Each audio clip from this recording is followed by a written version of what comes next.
They say television was made to entertain, inform, and unite, and for years it did. But there's another side to television, a side that doesn't bring joy or understanding, only something far more darker. This is where the world of lost media comes in. Old broadcasts, forgotten footage, moments that were never meant to resurface, or ones we wish never had. In the early 1980s, a Brazilian television program blurred the line between entertainment and exploitation. It became the setting for an event that has largely faded into obscurity. This is the story of O Povo Na TV. In the early 1980s, Brazil was going through a lot of change. The country was coming out of a military dictatorship, and television was quickly becoming one of the biggest ways for people to stay connected. It was a time when TV networks were trying just about anything to grab attention and win over audiences. One of those attempts was O Povo Na TV, which translates to The People on TV. The show started in 1980 and aired on a channel called TVS, hosted by Wilton Franco, with co-hosts Wagner Montes, Sergio Malandro, and lawyer Roberto Jefferson. The show aired live for 4 hours and quickly built a reputation for being sensationalist. It was pretty simple in concept.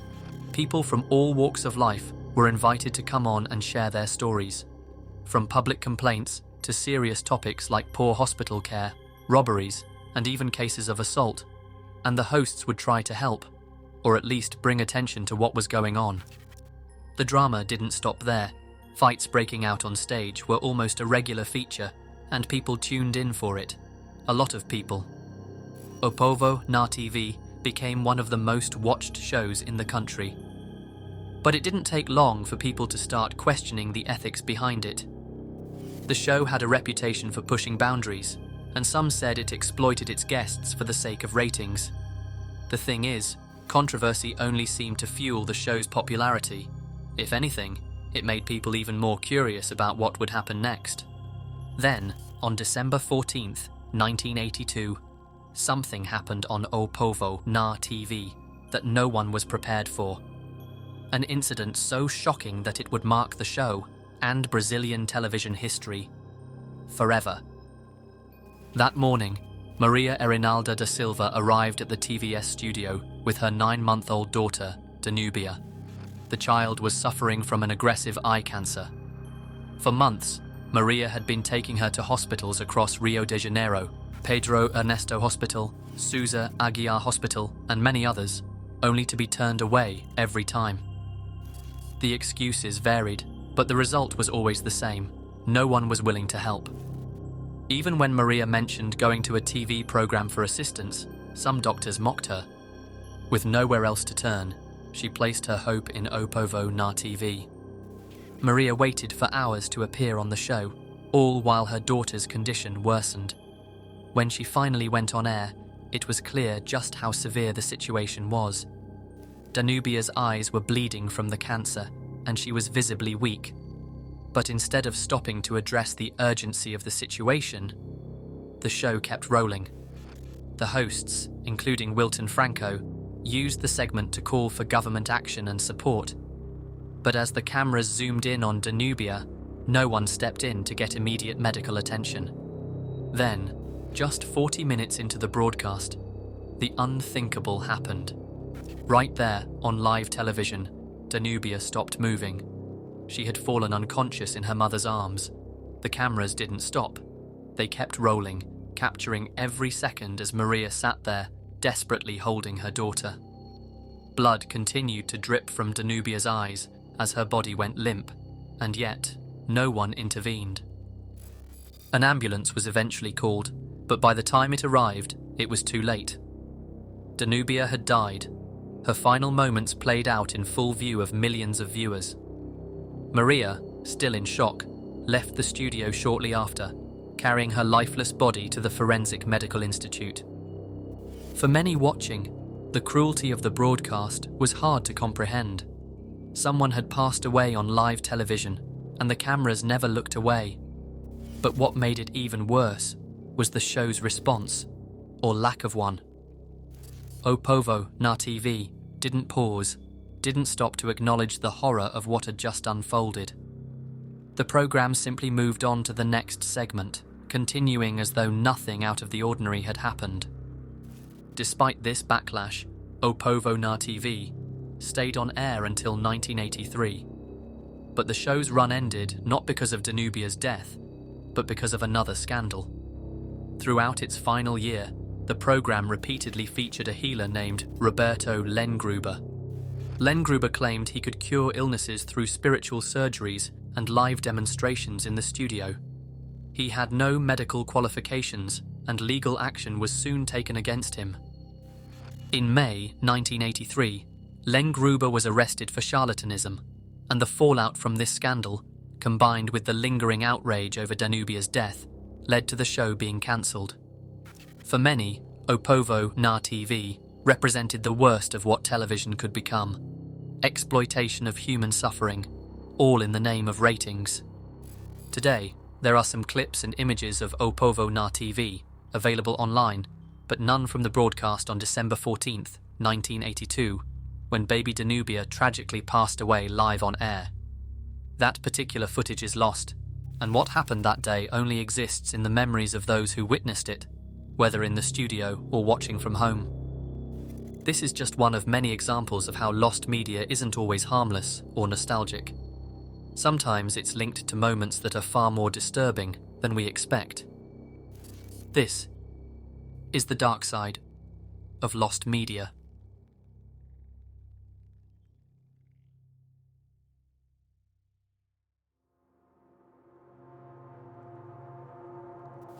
Albert Fish is one of the most infamous figures in American true crime history.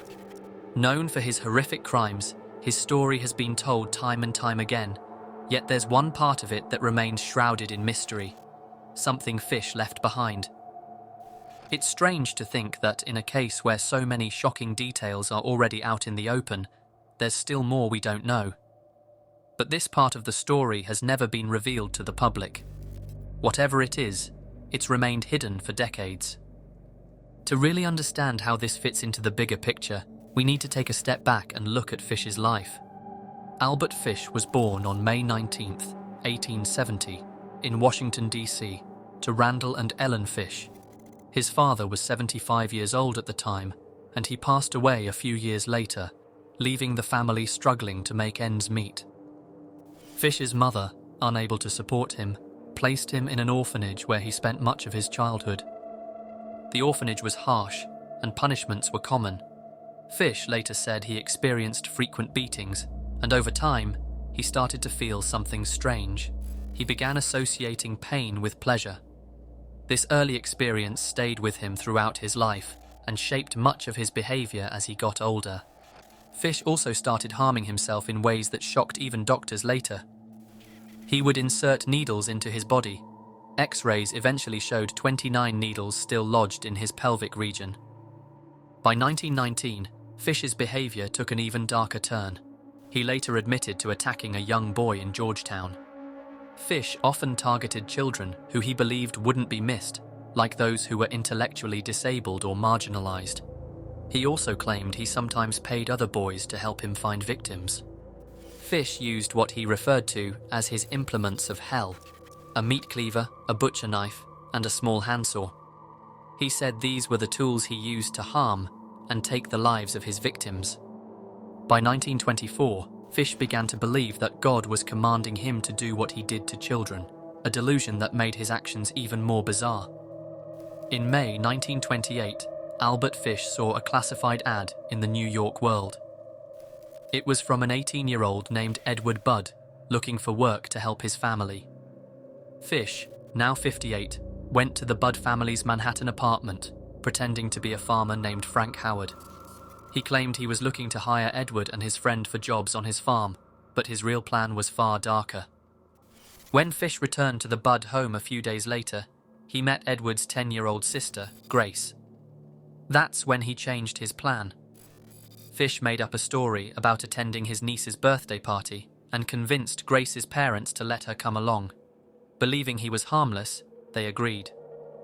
Instead of taking Grace to a party, Fish brought her to a house he had chosen beforehand, Wisteria Cottage, in Irvington, New York. There he took her life and later admitted to mutilating her body. Fish also claimed he ate parts of her remains over several days. For 6 years, the Budd family had no answers about what had happened to Grace. That was until November 1934, when the Budds received an anonymous letter. Grace's mother, who couldn't read, asked her son to read it aloud. The letter itself is horrifying and goes into extreme detail of what he did.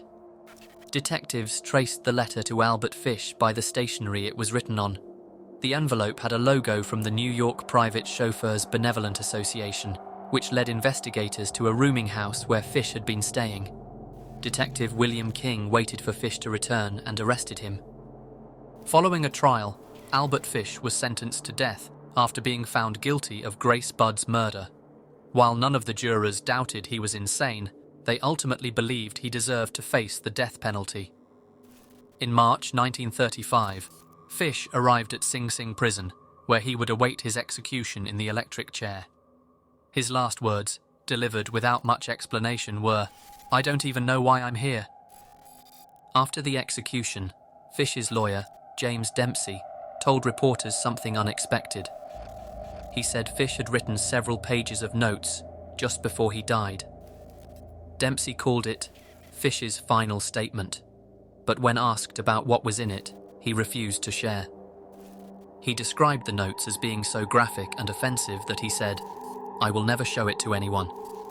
To this day, no one knows what Fish wrote in those final pages.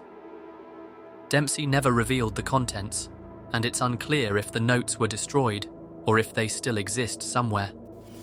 Unlike the letters Fish wrote confessing to his other crimes, which can still be found online, this final statement has remained hidden. The mystery of those notes has left people wondering, were they more confessions? Were they random, incoherent thoughts? Or were they something else entirely? Whatever the case, Dempsey was adamant that they should never be made public, and with both him and Fish long gone, it's unlikely we'll ever know the truth.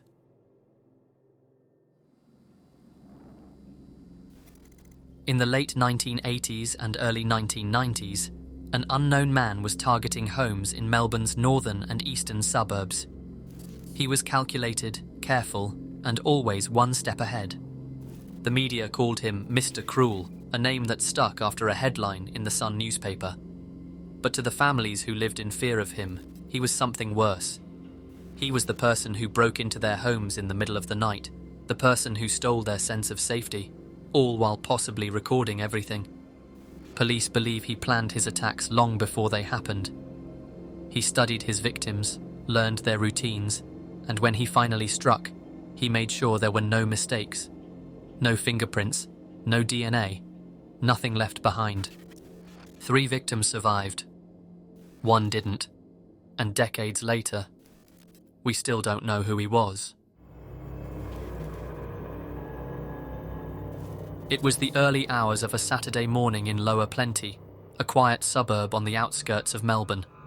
Sometime around 4 a.m, while a family of 4 slept inside their home, someone else was already inside. He had removed a pane of glass from the living room window, climbing through without making a sound.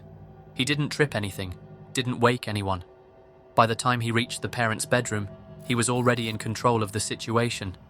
They woke up to a masked man standing over them, holding a knife and a gun.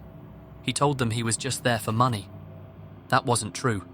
He ordered them onto their stomachs and tied their hands and feet with a type of knot commonly used by sailors. Then, he gagged and blindfolded them with surgical tape, locking them inside a wardrobe. In the next room, their 6-year-old son was also restrained and gagged. Then, the man walked into the bedroom of their 11-year-old daughter and assaulted her. For 2 hours, he stayed inside that house. At one point, he even stopped to make himself a meal before leaving. When he was finally gone, he took a box of records and a blue jacket, the only physical evidence that he had ever been there. The police were left with nothing, no fingerprints, no DNA, no leads. And then for over a year, there was nothing.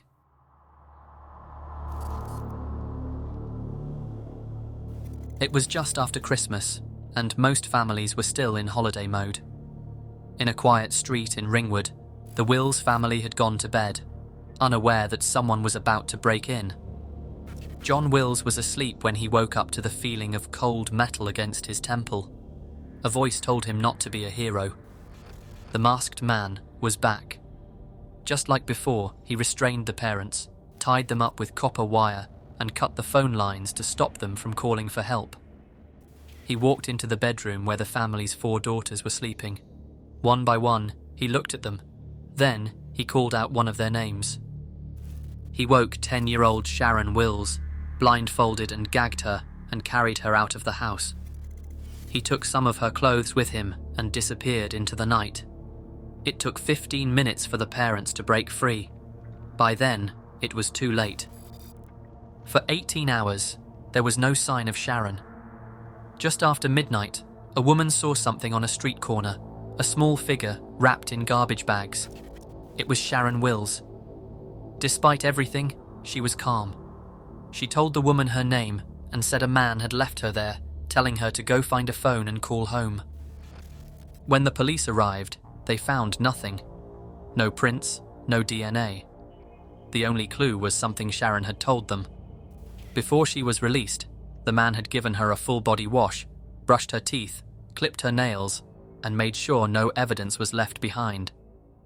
Once again, he was thinking ahead.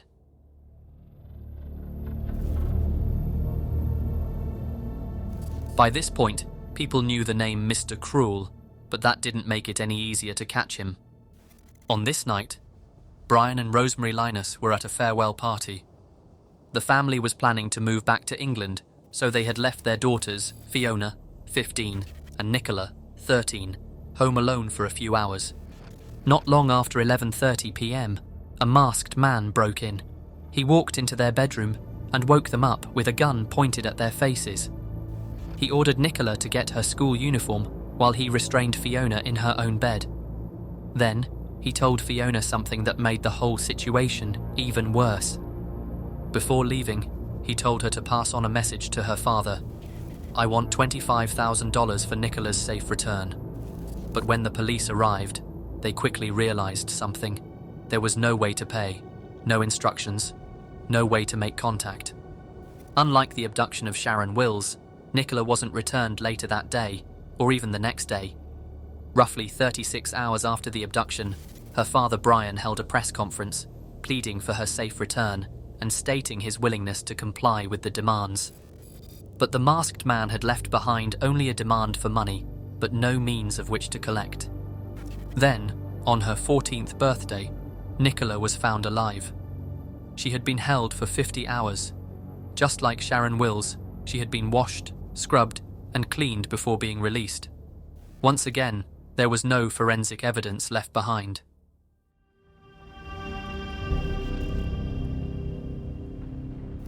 By 1991, Melbourne was on edge. The previous home invasions and abductions had left parents terrified, and police still had no idea who Mr. Cruel really was. Then, on April 13th, 1991, 13-year-old Carmine Chan was taken from her home in Templestowe. It was around 8:40 p.m. when Carmine and her younger sisters, Carly and Karen, came face to face with a masked intruder in their hallway. He was wearing a dark green or blue balaclava and a tracksuit, and holding a large knife. "See this knife?" he asked. "Where's your mum and dad?" The girls were forced into a bedroom at knife point, where the man found Karen, who had been hiding behind the door. He bound and gagged the 2 younger sisters and locked them in a wardrobe, barricading the door with a bed. As he grabbed Carmine by the hair, he told them, "I won't hurt you." Then, he took Carmine and disappeared. About 15 minutes later, Carly and Karen managed to free themselves and called their father, panicked and crying. Their father rushed home, found his younger daughters huddled in the laundry room, and immediately called the police. Within minutes, officers arrived, but by then, Carmine was gone. For over a year, there were no answers. Then, in April 1992, Carmine's body was discovered in Thomastown, buried in a shallow grave. She had been shot 3 times in the head.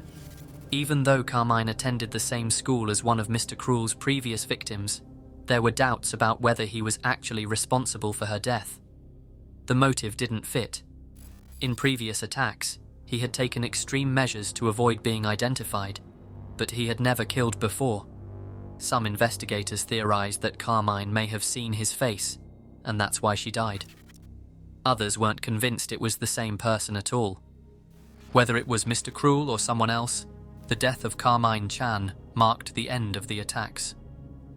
After 1991, the man responsible, whoever he was, vanished, and he has never been seen again. Tracking down Mr. Cruel was never going to be easy. He planned everything down to the smallest detail. But as police dug deeper, they started to believe he had left behind something that could identify him, if only they could find it.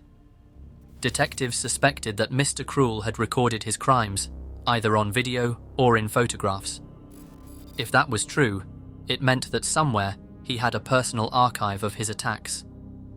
Some investigators believed that, if he was still alive, he would have kept those recordings and may have continued collecting similar material through the internet. There was even speculation that he could be communicating with children online under a false identity. It wasn't much to go on, but it gave police a possible way to track him. In May 1991, police launched Spectrum Task Force, a dedicated unit focused on finding Mr. Cruel. Over the next 3 years, they searched 30,000 homes, interviewed 27,000 suspects, and spent $3.8 million on the investigation. They issued a $300,000 reward for information leading to his arrest, distributing posters to homes across Victoria, South Australia, and New South Wales. His sketch was everywhere, on television, in newspapers, and on huge banners placed in public areas. Years passed, and the task force kept searching. But by January 1994, after almost 3 years of intensive investigation, Spectrum Task Force was shut down. Mr. Cruel had vanished, and with no new leads, police had no choice but to wind down the case. He got away with it. After all these years, the biggest question still remains: who was Mr. Cruel? Despite one of the largest investigations in Australian history, he was never caught, never identified, and if he's still alive, he's never resurfaced. If he did record his crimes, there's no trace of those recordings today. Maybe they were destroyed years ago, erased along with any other evidence that could have led to him. Or maybe they still exist, hidden away, unseen by anyone but him. Either way, they've never been found. The idea of lost media is usually intriguing. People search for forgotten films, rare footage, things that were never meant to be seen. But in this case, it's something most, if not all people, would rather not think about. Some things are just better left undiscovered. And maybe, if those tapes ever did exist, it's for the best that they were never found.